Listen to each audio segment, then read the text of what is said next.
шалтгаан болоод байна гэдэг чинь байгууллага улам бүр процессортой сэтгэлгээтэй л ороод ирсэн гэж харахаас гадна манай компани ерөөсө хүнээс хамаарахгүй бол ямар процессууд байх вэ гэхээр компани бүрдтэй яг тухайн тэргүүн төршлөг яг үнэ баярлалаа. Тэргүүн төршлөг. Иржүү дижитал эринд өөрийгөө болон бизнесээ системтэйгээр хөгжүүлэн зогсолтгүй урагшлан явах өндөр өргөөжтэй шинэ арга замыг өөртөө нэ. Бизнесийн подкаст.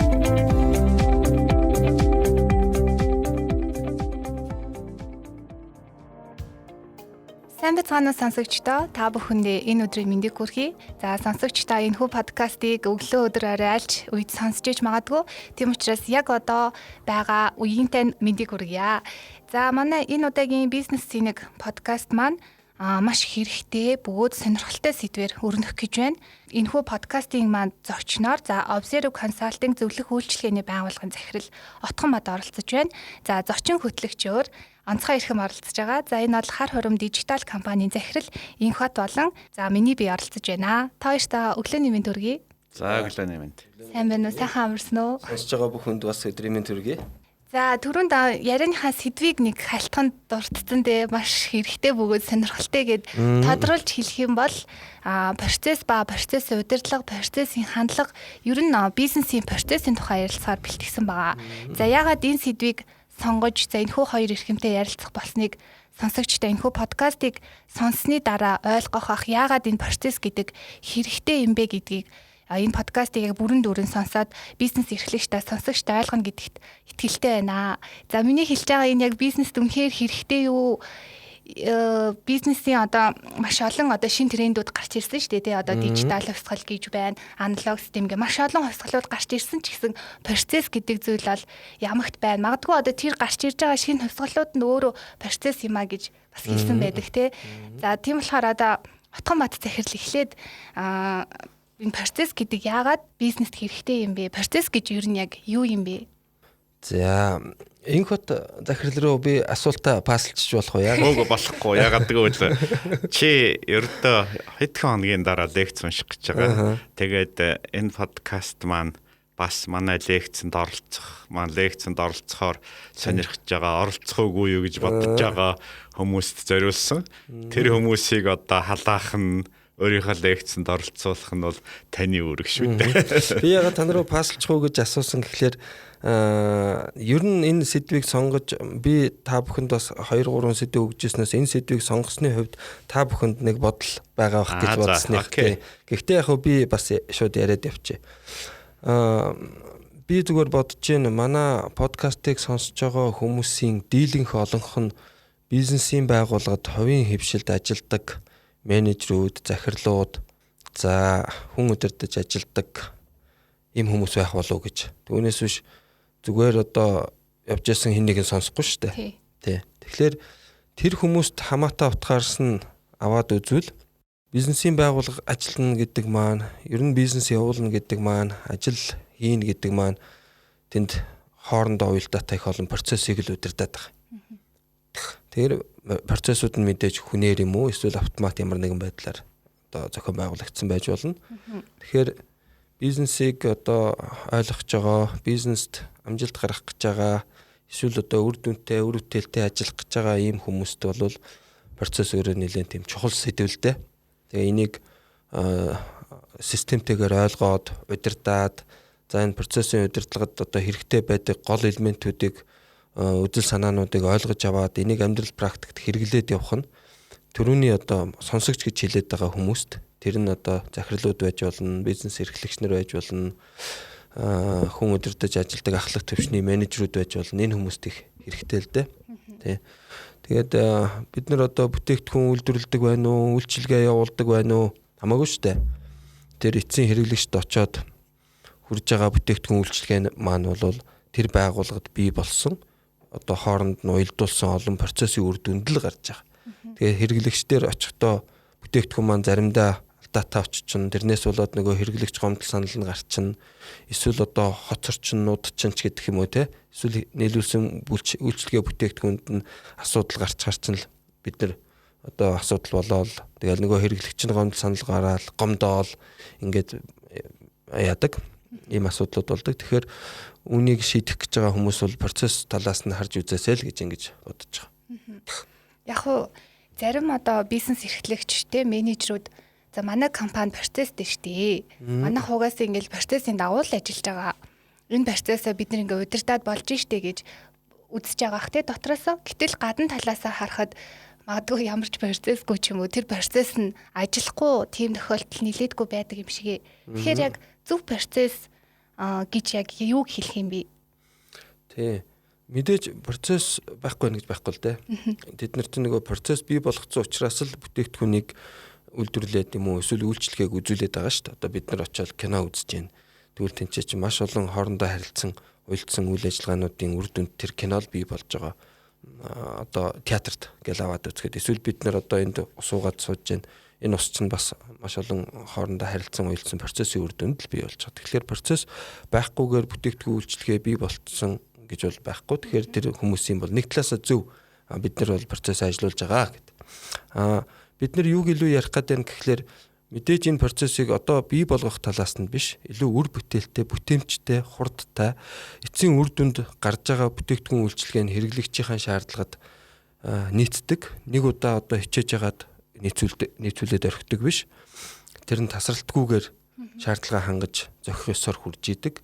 Ийм байхын тулд процесс талаас нь удирдах, хооронд нь уялдуулж, хүлээгдэлгүй, чирэгдэлгүй, алдаагүй ийм менежмент бий болоосаа гэж л бид нар процесс удирдлагыг ярьж байгаа.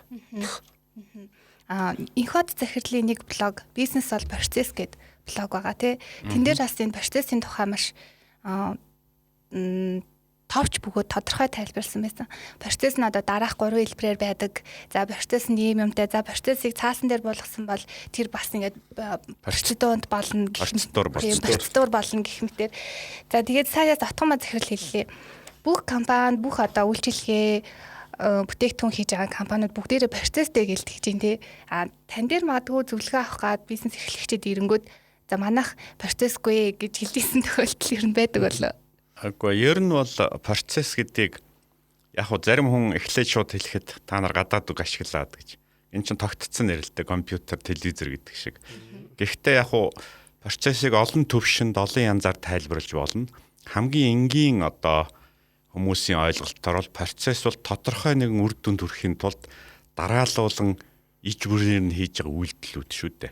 Өөрөөр багц үйлдэлүүд. Тэгээд зарим байгууллага бол манайх процесстай процессгүй гэж ярьдیں۔ Мэдээч хэрэг яг ямар нэгэн хүн ямар нэгэн үйлдэлийг дараалуулад хийж байгаа. Гэхдээ тэр болгон процесс биш. Процесс гэж бизнесийн төвшөнд юу ярьдаг вэ гэвэл тухайн байгууллага өөрийн тогтсон хүн болгон тэрийг мөрддөг, тодорхой стандарт баримталдаг. Ийм тэгээд дээрээс нь түрүүний хэлдгээр процедур болсон, баримтжуулсан, тэрэндээ сургадаг ийм дараалсан үйлдэлүүдтэй юу л гэж асууж байгаа. Маш энгийнээр тайлбарлавал одоо хүн болгон хөгжим тоглож болно. Одоо жишээлбэл маш муу тоглоно, муухай тоглоно. За 3 хүнийг нийлүүлчихвэл бүр ойлгомжгүй юм болно. Гэтэл нөгөө талаас 3 мэрэгжлийн хөгжимчин маш сайн нотоор, маш сайн тоглох хэрэглэгчтэй үнэхээр сайн хүрнэ. Тэгэхээр гуруула нөгөө огт тоглож чадахгүй бөмбөр боловж байгаа хэд ч гэсэн үнэндээ хэлэхэд дараалал үйлдэл хийж л байгаа.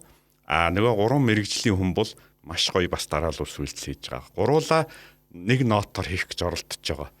Гэхдээ энэ хоёрын хооронд маш их ялгаа байгаа шүү дээ. Яаж хийж байгаа? Яг түүнтэй адилхан компани бизнес болгоныг хэрвээ симфони оркестр гэж үзвэл тэрэнд хэдэн хүн оролцож байгаа.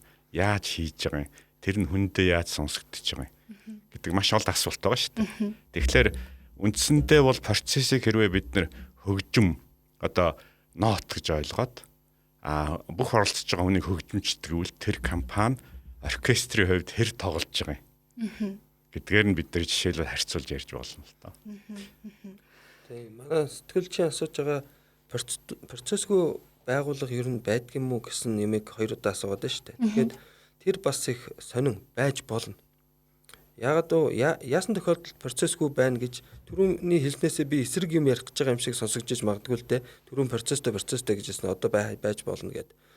Ямар тохиолдолд тэгж хэлэх гээд байна гэхлээр тэр ажилуулад байгаа процесс чинь тогтмол нэг янзаар явдггүй бол бид нар тэрийг процессгүй гэж хэлэх гээд байгаа байхгүй юу? Саяны процесс биш. Тийм. Саяны Д.Энхбат захирлын хэлдэгчлэн. Хүн болгоо өөрийнхөө хийдэг бол. Хүн болгон өөрийнхөө хийх гэдэг бол.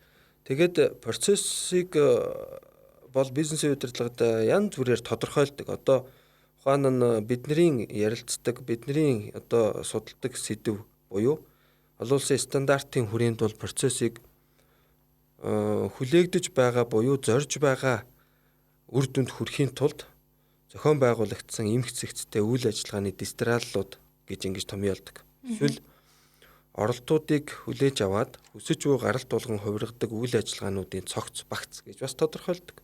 Тэгээ ер нь бол ингээд тодорхойлтууд нь адилхан байхгүй. Ямар нэгэн хүсэн хүлээгдэж байгаа үр дүнг хүрэхийн тулд хийж байгаа ажлуудын дистралсан, хоорондоо уялдсан алхмуудыг л процесс гэдэг. Тэгээ тэр дистралаад хоорондоо уялдчихаараа эн чинь тогтмол процедур болоод байгаа байхгүй. Процедургүй болохоор л бид нар аливаа процессыг өөр байдлаар гүйцэтгээд байгаа. Үнээс нь хамаарат. Одоо магадгүй Отгонбатныг янзаар гүйцэтгэж чинь эсвэл дараагийн хүн байхгүй нэг янзаар. Одоо гуруула өөрсдөө зүгээр жишээлээ л та. Пицца хүргэдэг гэж бодъё. Гуруула пицца хүргэдэг бизнес, хүргэлтийн бизнес хийдэг. Гуруула хүргэх юм уу те? Тийм бизнес хийдэг компани бид нар те. Тэгэхээр манай процесс за хэдүүлээ зүгээр жишээлбэл дуудлага хүлээж авдаг. За тэгэнгүүт манай пицца энд байж идэг. Тэрийг нь бид нар хүргэгчтэй ачиж өгөөд тэгээд хүргэдэг. Тэгээд тэндээ төлбөр тооцоогоо хийдэг. За тэгээд манай хүргэгч хүрээд ирнэ дээ те. Ерөнхийдөө нэг ийм процесс байгаа шүү дээ. За бид нар энийг процедур болгож чадахгүй бол хугацаан дээрээ хүргэлтийн хугацаан дээрээ жишээлбэл бид нар стандарт тогтоож чадахгүй. Яг тэгэхээр хүнээс нь хамаарат машин нь бэлэн байх үгүй. Эсвэл машин байлаач жолооч нь байх үгүй. Эсвэл дуудлага аваад ирэнгүүт пиццанд бэлэн байх үгүй. Тэгээ эн чинь айгүй асуудалтай болчихж байгаа байхгүй. Хэдийгээр нэг урсгалаар яваад байгаа юм шиг боловч. Тэгэхээр процесс гэж яриач, процессыг удирдаач гэдэг байгаа нь дуудлага хүлээж авахд ямар сувгуудаар авах юм. За пицца маань дуудлага хүлээж авснаас хойш хэдэн цагийн дотор бэлэн болох юм. За тэрийг хүргэх гэж байгаа жолооч болон тээврийн хэрэгсэл нь банк бэлэн байж ах ахаад нэг дид процессыг бид нар ажиллуулах гэж байгаа байхгүй. Ингээд хоорондоо уялдчихад байгаа юм чинь. Ийм учраас л бид нар нэгэнт бизнес хийж байгаа бол та бүхэн процесс талаас нь авч үзээд удирдаад явбал энэ нэлээд тодорхой болоод ирэх юм аа гэдэг ийм л одоо соёлыг яриад байгаа. Сайн нөгөө хоёрын яриаг сонсож байхад надад нэг асуулт гарч ирлээ. Эхлээд зорилгоо тодорхойлоод тэн дээр одоо хүрэх үр дүнгээ одоо ингэж процессжуулаад таасаа хэллээ те тэндээсээ ингэж шалтгаалсан дид процесс энэ төр гэж гарч ирнэ гэд. За тэгэнгүүт компаниудын хувьд зөвхөн нэг төрлийн бүтээгдэхүүн, нэг төрлийн үйлчилгээ үзүүлдэг байх гэж бодож байна. Тэр бүтээгдэхүүн үйлчилгээ бүрэнд өөр зорилготой. Тэр зорилгын үр дүн нь бүгдээрээ өөр байгаа шүү дээ. Тийм болохоор процессууд нь бас бүтээгдэхүүн бүр дээрээ өөр байх юм уу? Тийм яг уу. За бид нар зүгээр жишээ авъя.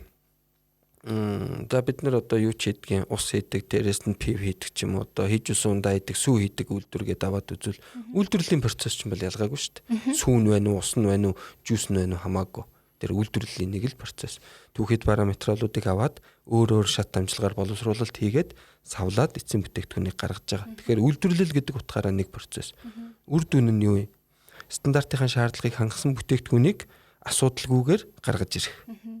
Тэр доторх одоо дамжлагууд нь бүтээгдэхүүнээс хамаарат ялгаатай байж болно л доо.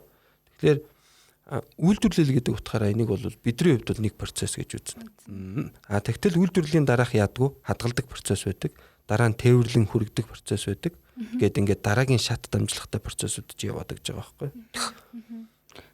За яг үйлдвэрлэлийн бүтээгдэхүүний хувьд юм байна те. Гэтэл үйлдвэрлэлийн бос бүтээгдэхүүн үйлчилгээнүүд бас нэлээдгүй байдаг штэ. Тэдний хувьд бас одоо бүтээгдэхүүн болгон дээр өөр процесс гаргах хэрэгтэй юу?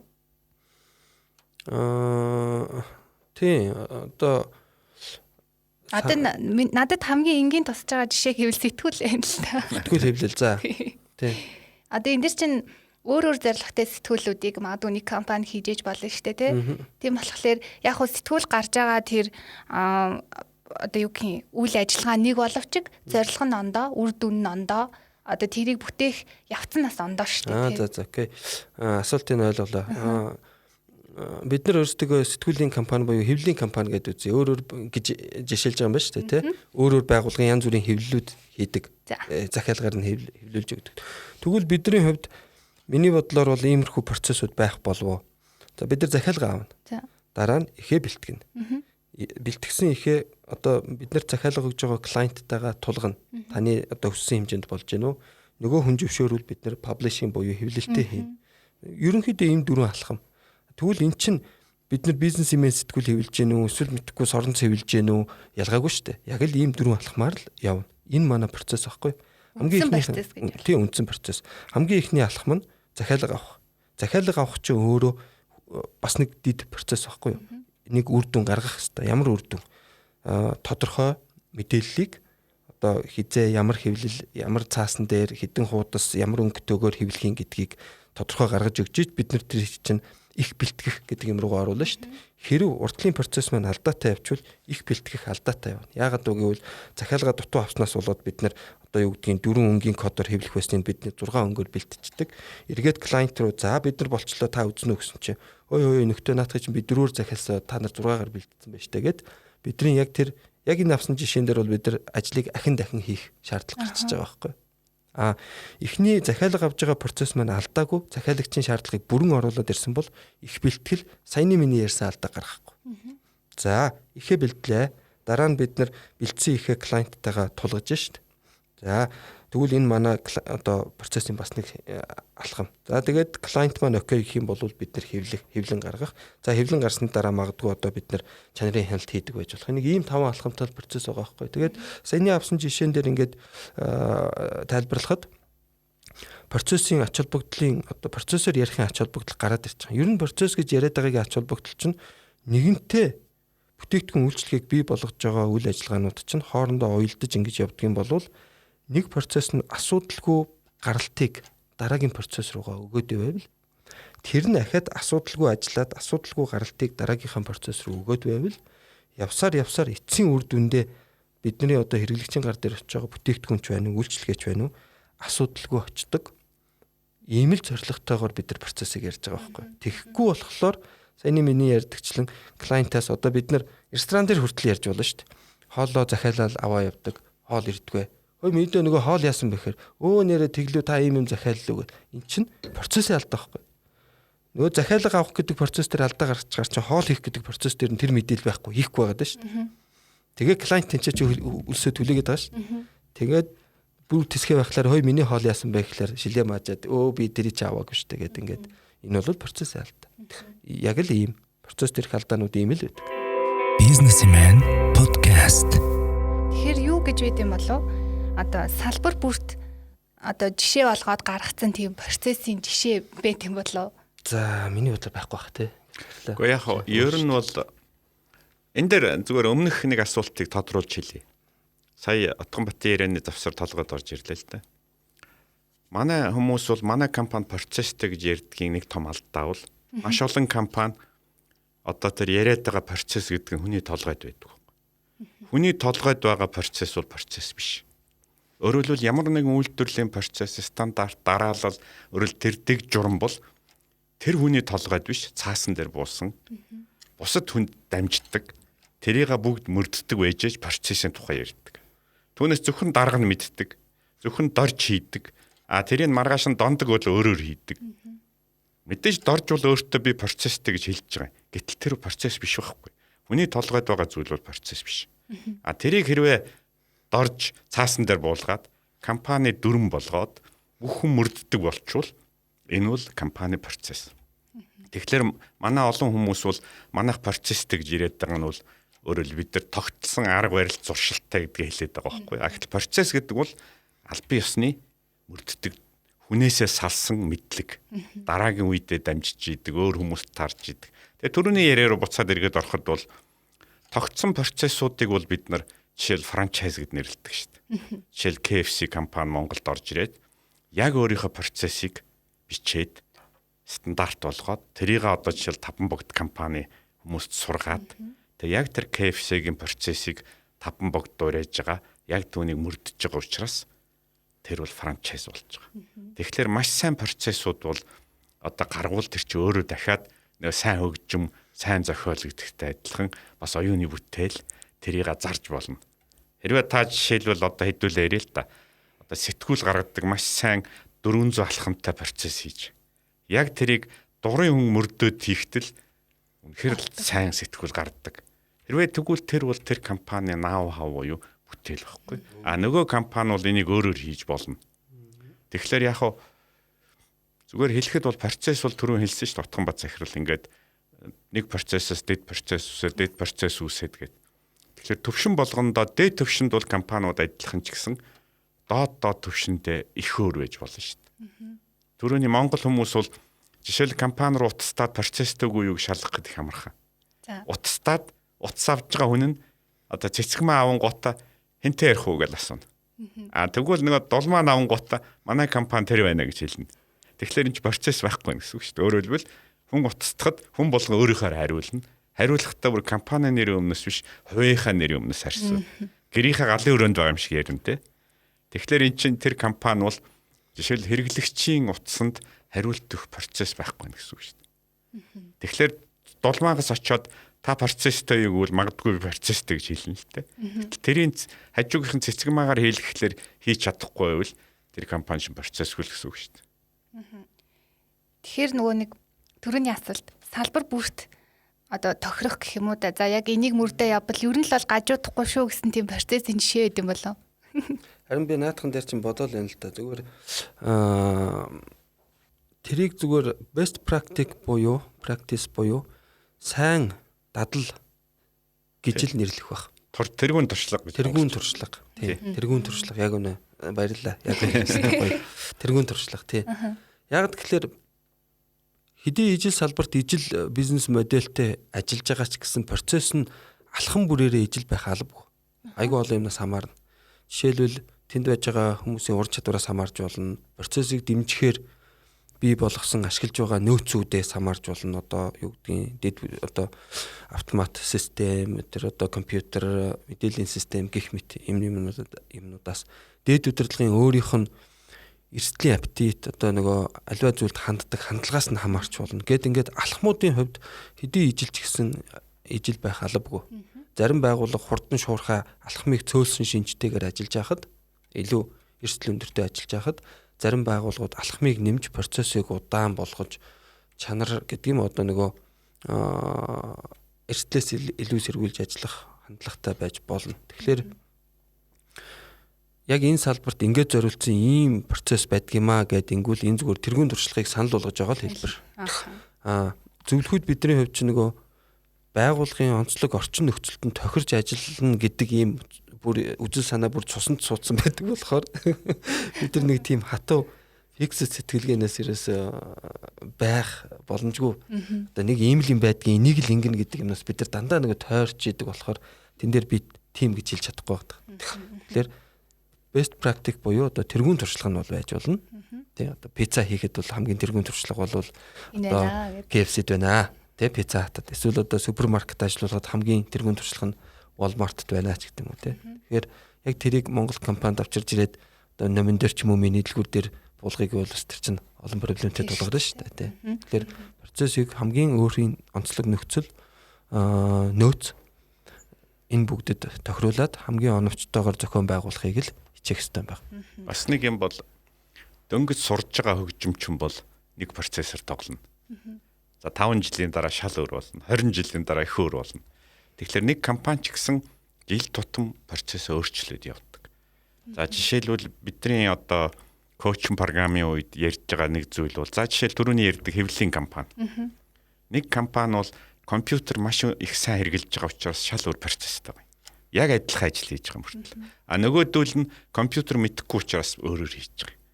За нэг нь бол жишээлбэл одоо юу гэдгийг зөвхөн сайн цаас хэрэгэлдэг бол шал өөр стандарт технологиуд хэрэглэнэ. Анхнаасаа нэг удирдагчийн шийдэл.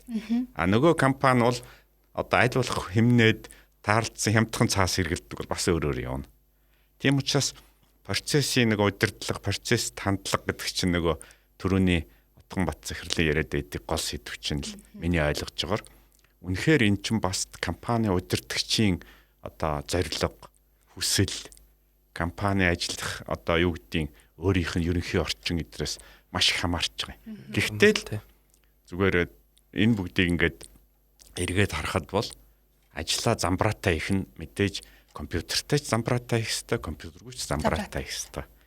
Тэгэхээр ерөнхийдөө миний ойлгож байгаагаар процессын тухай Монголын компаниуд ярихад бол маш энгийн ардын үгээр хэлбэл. Яаж бүх ажлыг замбраатай хийх вэ гэсэн үг шүү дээ. Яаж тэр замбраагийн хийдэг соёлыг компанида нэгдсэн соёл болгохгүй гэсэн. За тэгж жишээлбэл ойлгож болно. Гэхдээ мэдээж хэрэг энэс цаашаа үргэлжлүүлээд бодох хэрэгтэй байх л та.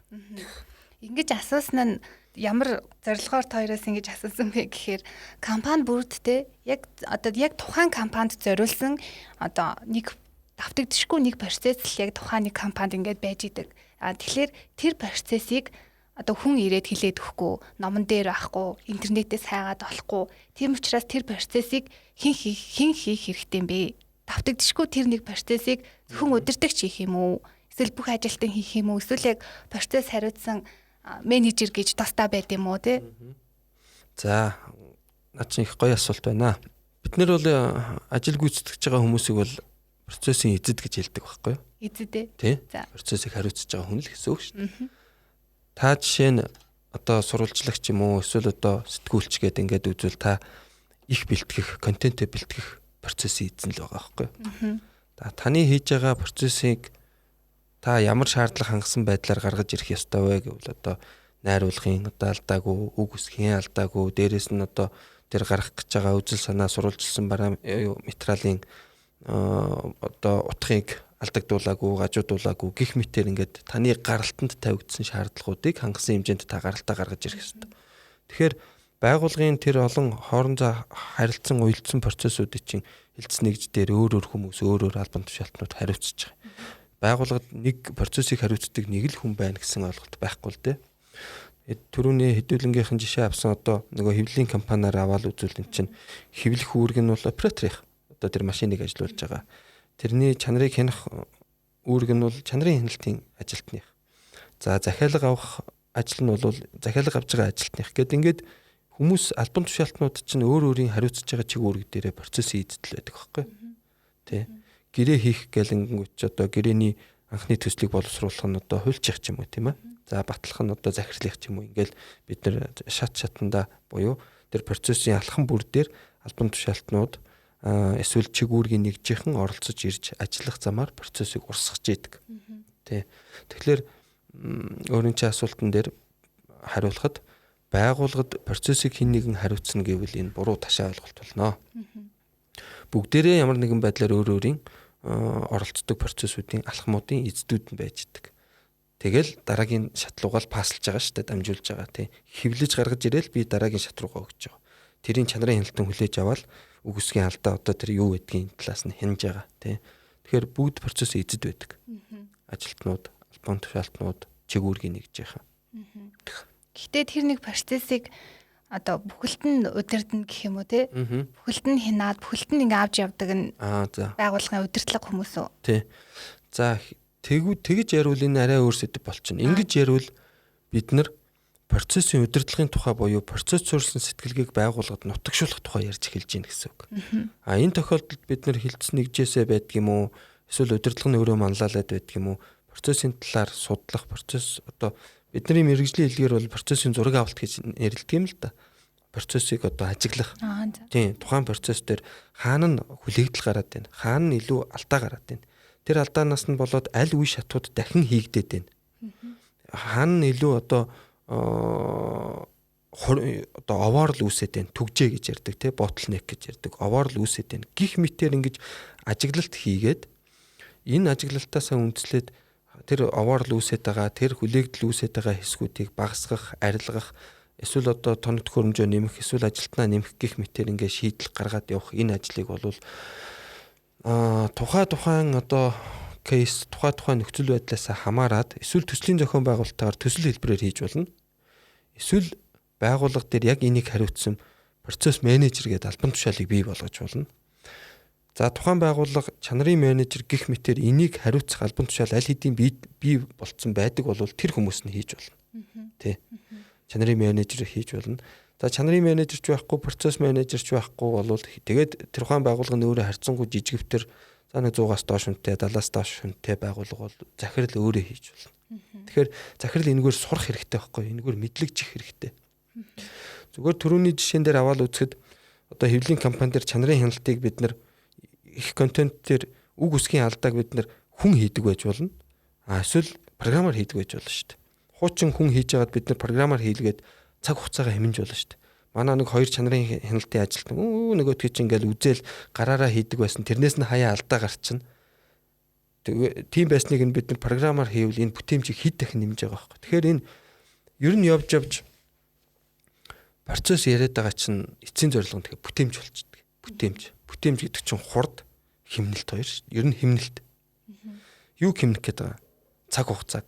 Цаг хугацаа хэмснээр цаана нь юу хэмнэгдэхгүй параметрал, ажилтны цалин, тэр үйлдвэрлэлийн одоо процесс шаардлагаж байгаа эрчим хүч ус одоо юу байдгийг тэгээ нөө utility төрлийн зардлууд гэдэг ингээд процессыг ярьж байгаа гол шалтгаан чинь ер нь бүтээмж байхгүй. Ирж буй дижитал эринд өөрийгөө болон бизнесээ системтэйгээр хөгжүүлэн зогсолтгүй урагшлан явах өндөр өргөөжтэй шинэ арга замыг өөртөө нэ. Бизнесийн подкаст. Таны ярианаас сонсоход одоо яг тухайн процессын одоо эзэд гэж байдаг гэдэг чинь тий. Тухайн процессыг одоо хариуцсан тийм хүмүүс. Гэтэл одоо Монголын ихэнх компаниуд маань мэрэгжил бүр албан тушаал бүр дээр байх нэг хүн гэж байдгүй шүү дээ. Нэг доор хаяж нэг 20 хэдэн ажилтнтай нэг жижиг дунд бизнес эрхлэгчид бол Монголын бизнесийн байгууллагуудын бараг нэлээдгүй хувийг эзэлдэг. За тэдгээр хүмүүст одоо яг ингэж процессын эзэд бүр дээр томилох тийм албан тушаалтан мэрэгжилтэн олдохын ховор за оллооч тэрийг ажилуулах одоо хүчин дотомог гэх юм уу те. Тэр үед одоо яах вэ? Яг одоо бодит жишээн дээр бол ингээ процесс бүрийн эзэд гэх юм байхгүй байгаад байгаа юм шарагдаад байгаа байхгүй. За түрүүний миний ярьсан яриад буруу ойлгогдсон байж магадгүй бол авчлаа шүү. Тэгэхээр залруулах шаардлага гарч ийн гэсэн. Процессын эзэд гэж яриад процессын эзэн буюу процессыг хариуцагч гэж ярьж гин гэдэг маань процесс болгон дээр хүн тавихон томилно гэсэн үг биш.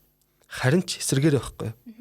Нэг одоо албан тушаалтай хүн жишээлбэл одоо би байгууллагад нэг хангамжийн менежер гэдэг нэртэй байлаа гэж бодъё л д. Тэгвэл би маш олон процессын оролцогч байж болно. Жишээлбэл би худалдан авалт гэдэг процессд оролцдог байж болно. Худалдан авалтаас гадна би гараад одоо хүлээгээд авсан бараа материалуудыг хадгалах процессд ямар нэгэн алхам дээр нь оролцдог байж болно. Эсвэл хүлээгээд авсан бараа материалаа одоо төслийн талбай руугаа юм уу, ажлын байр руугаа, үйлдвэрлэл руугаа хүргэхэд одоо түгээхэд одоо аваачиж өгөхөд би оролцдог байж болно. Тэгэхээр өөрийн чинь асуулттай холбогдуулаад гоё гэдэг юм уу одоо сайхан мэдээ дуулгахад ер нь бол одоо хуучин бол бид нар ингээд нэг албан тушаалын нэр бий болгоод хуучин ч одоо ч тийм байгаа л да. Тэгэл тэр хүн тэр ажиллаа хийх майндтай ийм сэтгэлгээтэй байсан бол одоо бол тэр хүн ялангуяа одоо сүүлийн орчин үеинд одоо энэ нөгөө байгууллагын бүтэц өөрөө хавтгай болж байгаа холбоо. Ер нь байгууллагын бүтэц хавтгай болоод байна гэдэг чинь байгууллага улам бүр процессортой сэтгэлгээлүүл ороод байна гэсэн үг байхгүй юу? Энтэй холбоотойгоор тухайн хүн дээр тодорхой нэг албан тушаалыг бий болгох биш. Аль процессуудын аль хэсэгт яаж оролцдог юм бэ гэдгийг л тодорхой болгож өгөх замаар өөрчлөгдөд байгаа байхгүй юу? Тэгэхээр уламжлалт нөгөө бизнесийн удирдлагын маш олон элемент огцхонууд дагаад өөрчлөгдөж байгаа.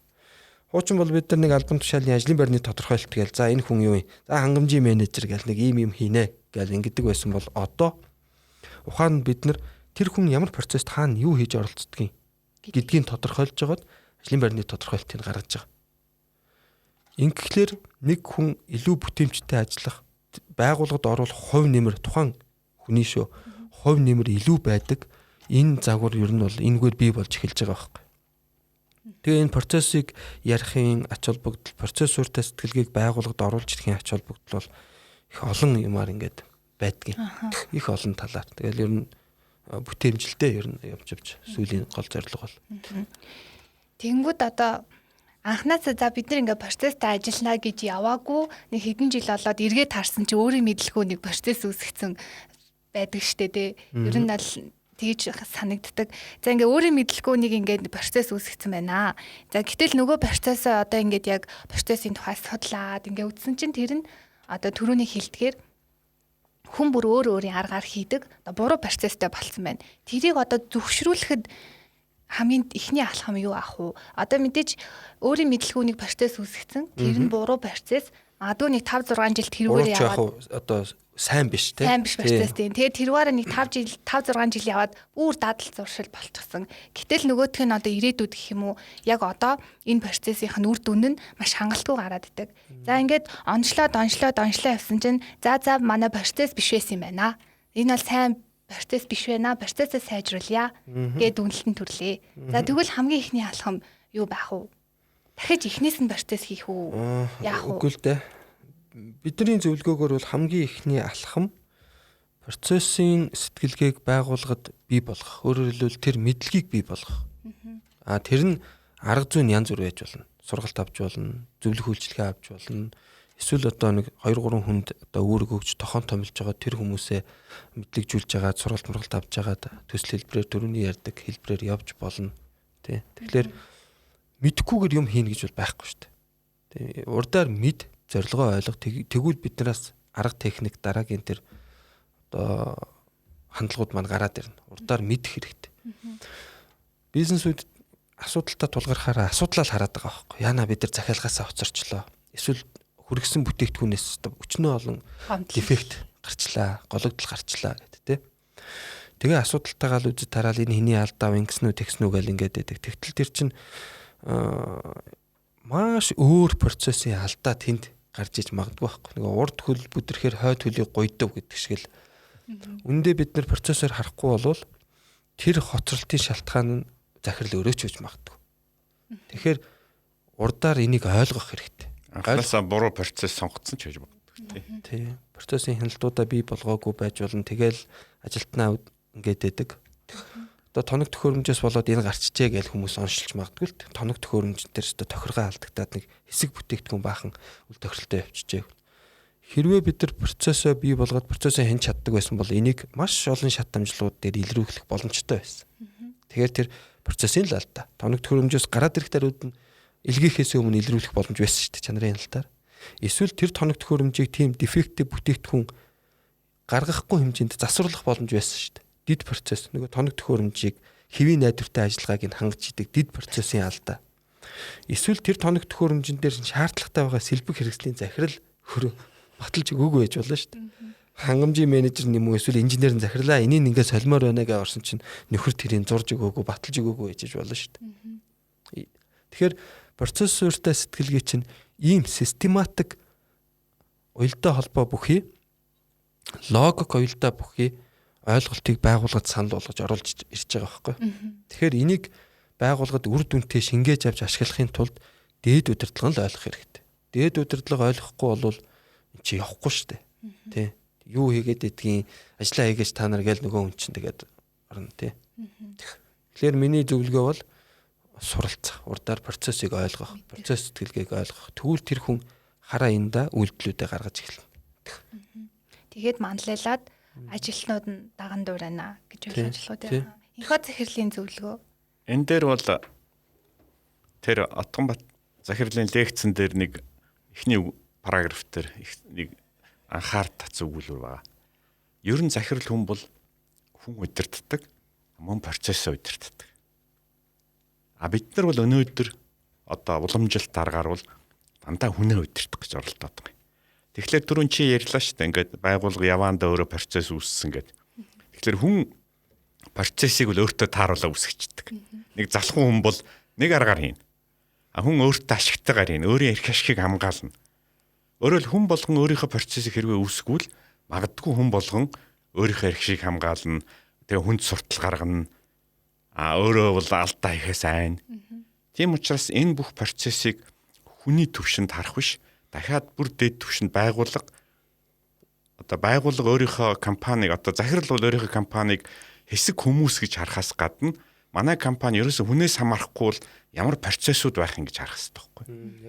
Хэрвээ манай компани ийм 200 процесс, ийм 100 процессын нийлбэр байвал одоо дараа нь энийг хийхин тулд ямар хүмүүс байх хэрэгтэй юм. Хэн нь хаана тоглох юм гэд.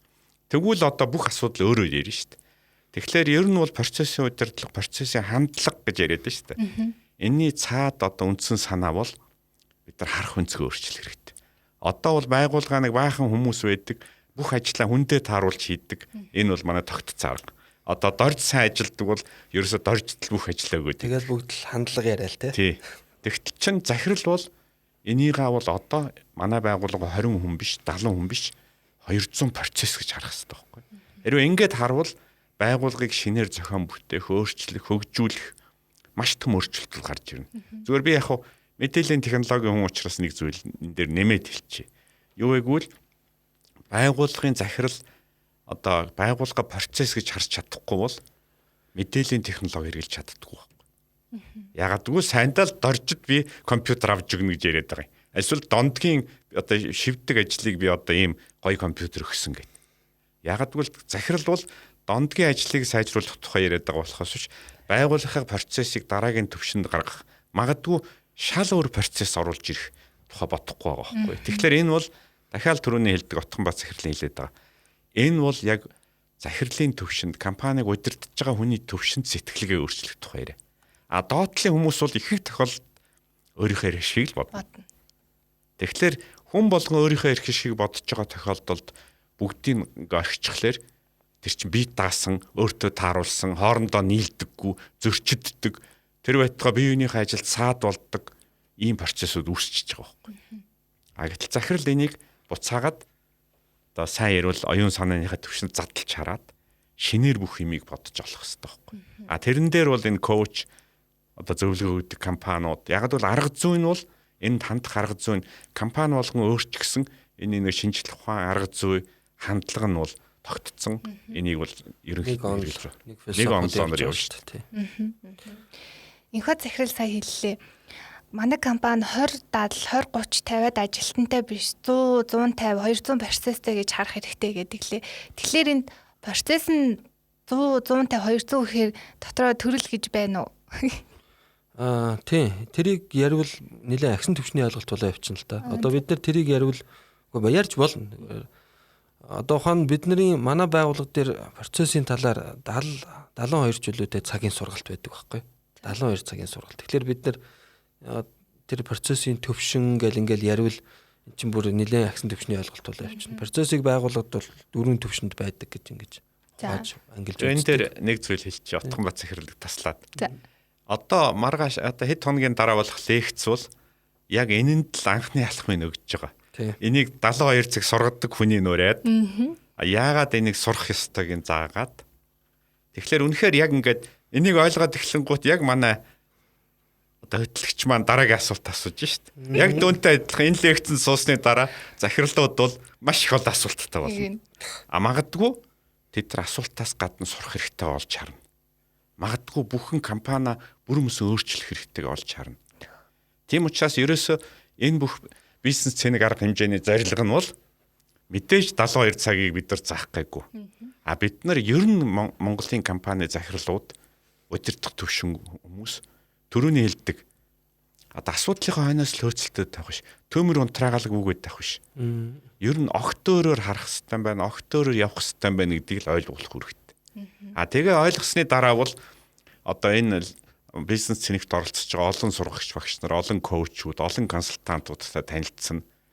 Эдгээр жоохон юу яриад байгааг ойлгоно. Тэгээд компани захирал яах вэ? 2020 онд ер нь бид нар энэ зөврүүл явъя. 2025 онгт бид нар ийм болъё гэдэг тэр хүсэл. Нөгөө талаас тэрэнд туслах хүмүүс хоёрыг л уулзуулж байгаа арга хэмжээнүүд байхгүй. Нэмж хэлэхэд Отгонбат захирлын лекц, процесс, процессын удирдлага, процессын хандлага одоо яг бидний яриад байгаа зүйлийн тухай ярих одоо арай ондоо төвшний лекц гэх юм уу 11-р сарын 13-нд болон одоо эх 7 хоногийн лав гарагт гэсэн үг. Өглөө 7:30-аас эхлэн дээ. За түрүүнийхээ асуултанд амсуулал орхиж байгаа дээ. Тийм. Хаста амсуулал орхие тий. Тэгээ дөрвөн төвшөнд байдаг гэж ингэж үздэг. Удирдлагын төвшөнд үндсэн процесс, түүнийг дэмжих процесс гэдэг ингээд. Тэгэхээр энэ төвшөнд ойлгож ярих гэж байгаа бол нэгдүгürt бидний цаг хүрэхгүйгээс гадна энд сэтгэл зүрх хэрэгтэй. Ингээд бүр зориулаад ойлгоё гэсэн сэтгэл зүрхтэй. Зүгээр илүү практик талаас нь хоёрхон юм хэлье. Жишээ нь процесс гэдэг яриад эхлэнгүүт байгууллага дээр процессын шалгуур гэдээ ярьж эхэлнэ. Процессын шалгуур. Тэр нь тухайн процессын гүйцэтгэлийн үзүүлэлт гэсэн үг байхгүй юу? Одоо хүмүүс KPI гэж ярьдаг шүү дээ. Манайхан л KPI гэхээр ажилтны гүйцэтгэл гэж ингэж буруу ойлгоод илүү энэ чиглэл рүү хандуулцдаг болохоос биш. KPI гэдэг бол тухайн процессын гүйцэтгэлийн үзүүлэлт. Төрөний ярьсан хоёр жишээгээр аваад үзвэл жишээ нь одоо хэвлэлийн компани дээр аваад үзвэл бид нэр захиалга хүлээж авснаас хойш тухайн одоо захиалгыг эхийн хэдэн хоногийн дотор багтааж клиентэд эргэж танилцуулж аппрув авах юм, баталгаажуулж авах юм. Энэ дээр бид нар хугацаа тогтоож чадчихвэл бид нар яг тэр процесс дээр шалгуураа тогтоочлоо гэсэн үг байхгүй юу? Тэгэхээр эн чинь хүнээс хамаарахгүй шүү дээ. Захиалга авснаас хойш 3 хоногийн дотор бид нар эхийн хэмжээ тэд бол 3 хоног, эхийн хэмжээ тэд бол 4 хоногийн дотор бид нар контентын ихийг бэлтгээд клиентаас эргэж үзүүлнэ. Энд чинь бид нар яг тэр дээр шалгуур тогтоочж байгаа байхгүй. За энэ бол хугацааны гүйцэтгэлийн хугацааны шалгуур. Эсвэл одоо өөр бусад шалгуурыг байгуулах шаардлагын хэрээр тогтоож болно. Одоо өнгөний шалгуур байж болно. Одоо тэр пиксел 1 см 1 одоо инч квадратд байх. Одоо цэгийн тоомоо гэдэг ингээд чанарын шалгуураа тогтоож болно. Тэгээ эн чинь өөрөө процессор ярьж эхэлж иж энийг бид нар ярьж эхэлдэг байхгүй. Тэгэхгүй болохоор яг хуу хэдий процесс яриаггүй ч гэсэн зүгээр нэг одоо за чанарын хяналт за эсвэл одоо энийг хурдан гүйцэтгэх тухай ярьж байж болно л доо. Гэхдээ энэ бол илээд өнгөрдөг шинжлэх ухаанч биш. Гүнзгий биш, нэг удаагийн хүнээс хамаарсан стил байсаар л байдаг. Тэгээд бидний бас нэг найдаж байгаа зүйл ер нь ч харж байгаа зүйл, харагдаад байгаа зүйл одоо байгууллагууд бол энийг бол ойлгоод эхэлсэн. Манай сэтгүүлчийн хэлдэгчлэн хэсэг бол бид нар чинь одоо давхилаа штэ ингээд хувийн салбар хөгжөөд нэг удааг бол бахал да нэг 20-30-аад бор зүрхээрээ. Тий, бор зүрхээрээ хамаатан саднараа тий. Голдуу хамаатан саднараа нэг юм эхлээл тэгэл захирал өөрөө нэг орж чавхтаж нэг давхин дүүгээ авчирч хажуудаа тавьж загнаж нэг хийж давхин тийм ээ. Тэгээ эн чинь бол одоо байж болох бүх хэмжээндээ яваад тулцсан. Одоо үүнээс цааш яах вэ гэвэл одоо биднэрт бол хувьсгал хэрэгтэй бизнес дээр. Тэр нь процесс руу орох. Хувь хүнээс салж процесс руу орох явдал. Тэгээ энэ явдлыг бол энэ үзэгдэл бол аль хэдийн эхэлсэн. Одоо хэрвээ та бүхэн харж байгаа бол ялангуяа энэ сүүлийн жилүүдэд энэ IT мэдээллийн технологийн дэвшил интернеттэй холбоотойгоор банкны салбарт бол асар их ажиглагдаж шүү дээ. Өмнө бид нар бүх үйлчилгээг л очиж face to face тийм ээ тэр нэг тейлрээс л авдаг байсан бол одоо бид нар өөрөө дансаа нээж гэн өөрөө одоо шилжүүлгээ дотроо хийчих болж гэн. Энэ бол яг тэр банкны хувьд бол процессын өөрчлөлт байхгүй. Тикет байна одоо кино театрын хувьд хуучин очоод нөгөө нэг юунаас нь тикет офисоос нь л авдаг байсан бол одоо бид нар интернетээр авчиж гэн. Тэ энэ бол бас процессын өөрчлөлт. Гэх мэтэр энэ рүү нэлээд орж ижил байгууллагад үр дүнгээ өгнө. Тий. Тэгээд нөгөө агсан төвшний тэр шалгуур, тэр төвшин процессын гүйцэтгэлийн тухай гэд ингээд ярьж иж байгууллагад энэ бол нутагшнаа, соёл болно, тэгжээж үр дүнгээ өгнө. Ингэжээж нөгөө байгууллага чинь бүтээмж ярьж эхэлнэ. Бид нар одоо ер нь бүтээмж ярьж эхлэх цаг нь болчиход байгаа байхгүй. Энэ Монголын компани захирлууд бол сайн хүн олно гэж хэрдээ. Сайн хүн олвол ажил бүтчихнэ. Нэг мундаг хүн олно. За тэр нь бол ер нь Харвард төгссөн авчвал даанч мөнгөний төлж чадахгүй. Гэх мэтлэн хүн яриад байдаг байхгүй. Гэтэл асуудал нь бол сайн процесс ярих хэрэгтэй. Магадгүй процессыг сайн төлөвлөөд тэрийг сайн сургаад маш олон жижигхэн алхмуудад хуваагаад хийвэл хэрвэргийн хүн хийчих болно. За ганцхан жишээ хэлэхэд Макдоналдс компани те. Тэнд бол жорлонгийн одоо суултар угаадаг процесс байдаг гэж байна. Хэн яаж угаах уу, хизээ угаах уу, одоо баг ямар бодис сэргийлэх үү яах бүх юм. Тэгэхээр тэн дээр бол одоо анзаарахад бол бүх зүйлээ процессжуулсан учраас Макдоналдс компани хүнээс хамаардаггүй. Тэнд хүүхдүүд, оюутнууд бол төр зур ажилд ороод гарч л байдаг. Яг л процессор удирддаг учраас хүнээр биш байхгүй. Тийм учраас чанарын төвшин өндөр. Тэгээ эндээс бол зүгээр бас тодруулаад хэлэхэд 12 сард би бас өөрөө лекц уншина. Компани системийн тухай. Тэгэхээр яагаад Отгонбат захирлын лекц одоо процессийг би заавал урд нь уншуулад Отгонбат захирлыг урьж иж энийг яриулж байгаа гэвэл процессуудын нийлбэр нийлээд систем болдог. Тэгэхээр энэ бол бас өөр дараагийн төвчний гэх юм уу бас харах өнцгийг өөрчлөх хэсэг байхгүй. Тийм учраас сайн ярил Отгонбат захирал бит хоёр бол нэг сэдвийг хоёр талаас нь ярьж байгаа. Хоёр өөр өнцгөөс. Тэгэхээр энэ хоёр лекц бол хоёлаа нийлээд ерөнхийдөө түрүүн Отгонбат захирал их зоригтой том явуулчихлаа л та. Бизнест бол хувьсгал хэрэгтэй гэж.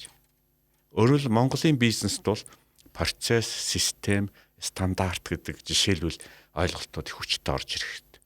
Зөвхөн үүний дараа бид нар одоо бизнесийг хэрхэн томруулах уу, одоо олон улсын процесст хэрхэн оролцох уу. Манайх олон улсын хамтаа ажиллахыг яриад байгаа. Үндсэндээ бид нар олон улсын процесст яаж оролцох уу гэж яриад байгаа шүү дээ. Аль эсвэл олон улсын сүлжээнд, системд яаж орох уу.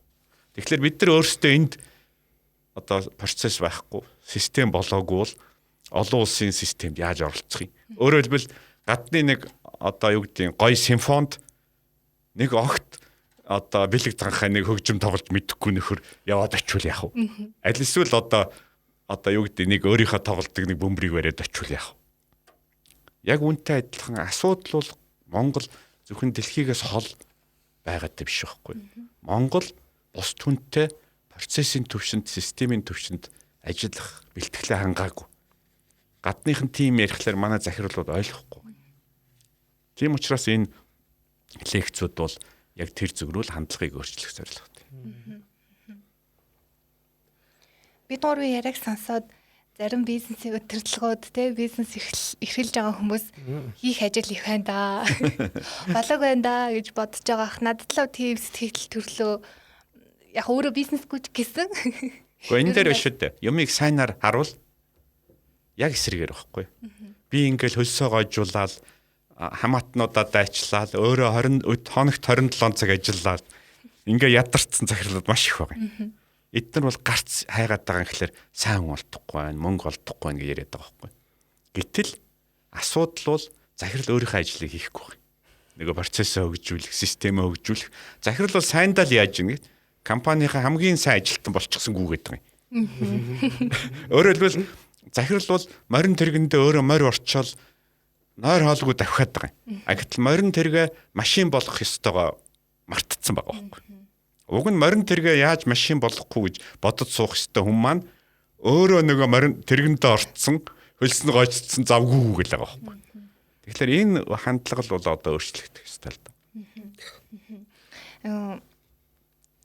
Таны нөгөө хэлсэн нэг үг байсан. Процессын үр дүнд би болдог зүйл гэсэн чинь өдөр тутам тулгардаг асуудлууд дөрөв дас хайлтсан ярьсан нөгөө гал унтрахын ажлын нэдрээ гэдэг. Одоо яг энэ өгүүлбэрийн утга одоо яг тайлагдж байгаа байхгүй юу? Саяас инхаа захирал маш ойлгомжтой хэллээ морин тэргээ машин болгохыг бодохгүйгээр тэр морин тэргэн дээр яваад байгаа байхгүй. Тийм болохоор тэр процесс нь өөрөө буруу гэх юм уу зөв ажиллахгүй байгаа учраас энэ асуудлууд одоо өдөр тутамдаа гарч ирдэг энэ төвхтэй байдлууд байн гарч ирээд тэрийг захирал хүн дараал унтраагаал шийдээл яваад байгаа юм шиг санагдчихэв. Зүг үү?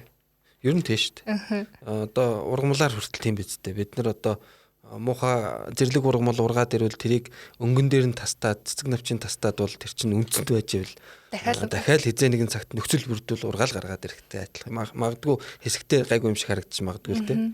Тэгэл байгууллага дээр асуудал гарахаар захирал нэг тачигнаал нэг гал асаал баахан цалингийн 10% дэж өгөөл нөгөөдөл нэг хэсэг гайгүй намжууд юм шиг байж байгаа л чи үндсэн байж байгаа юм чи нэг л өдөр ахаал нөгөө гологдол нөгөө асуудал гараад ирнэ. Тэгэхээр энэ өөрөө философи байхгүй. Процесс бол өөрөө юм философи. Тэгэхээр философи учраас энийг удирдлагын өөрөө ойлгож төрүүлж манлайлж явж ижил байгууллагад үр дүнтэй жинхэнэ утгаараа хэрэгжнэ л гэж ингэж дахин хэлээд байгаа юм байна. Тэгээд таны хэлдэгчлэн манай подкастыг сонсож байгаа захирлууд дотор энийг үгүй би ч нэрээ юу илээ гэж ингэж бодож байгаа хүн ингэж санс ирж байгаа хүн байвал тэгэл одоо бидний энэ арга хэмжээний үр дүн одоо хүрж ийн л гэсэн үг шүү дээ. Тэгээд удахгүй бас яг энэ сэдвээр дистралсан хоёр лекц болно. Энэ дээр хурж ирээд илүү одоо яг өөрийнхөө байгууллага өөртөө тулгарсан асуултыг асуугаад ийм цаг хугацааг бас гаргаж байгаа. Болцоотой байгаа тий. Тэгжил бодож байна да. Энэ дээр энэ подкаст бол лекцтэй холбоотой бид нар ярьсан. Тэгэхээр бас нэг зүйлийг тодруулах хэрэгтэй. Лекц болно.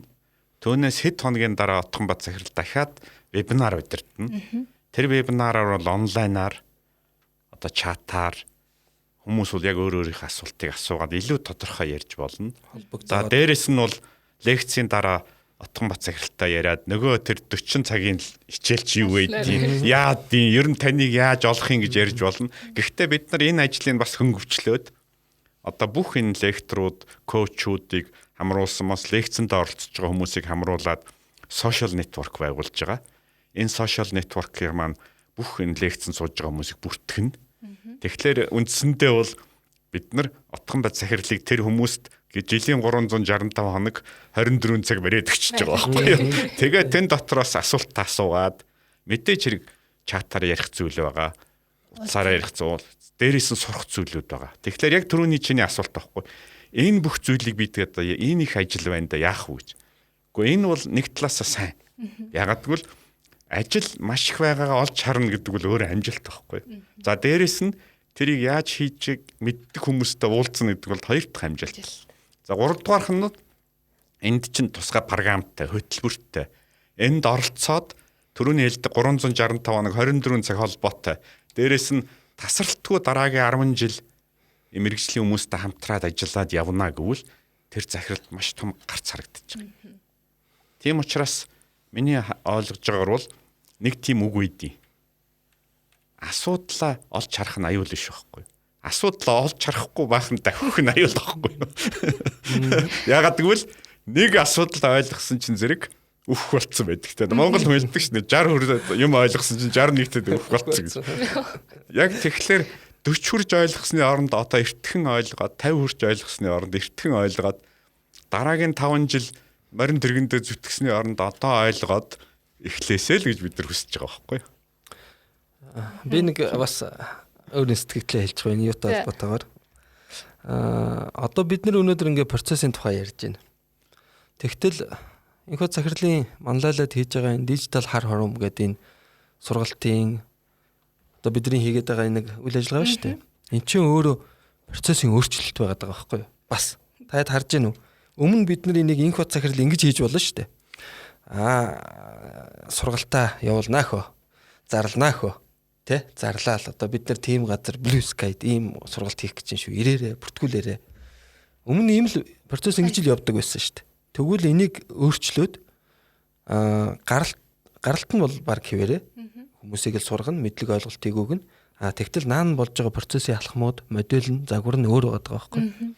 IT буюу дид бүтцийг ашиглаад хуучин процессын эзэн буюу энийг хийж байгаа хүмүүс нь маш их идэвхтэйгээр ингээд зарладаг байсан бол одоо янз бүрийн сошиал юм уу сувгуудаар зарлаад хэрэглэгч нарыг өөрийг нь татан оролцуулж ирээд энэ дээр хөөрхөн жижигхэн системээр бүртгэл хийгээд ингээд эн чинь өөрөө процессын өөрчлөлт л байгаа байхгүй.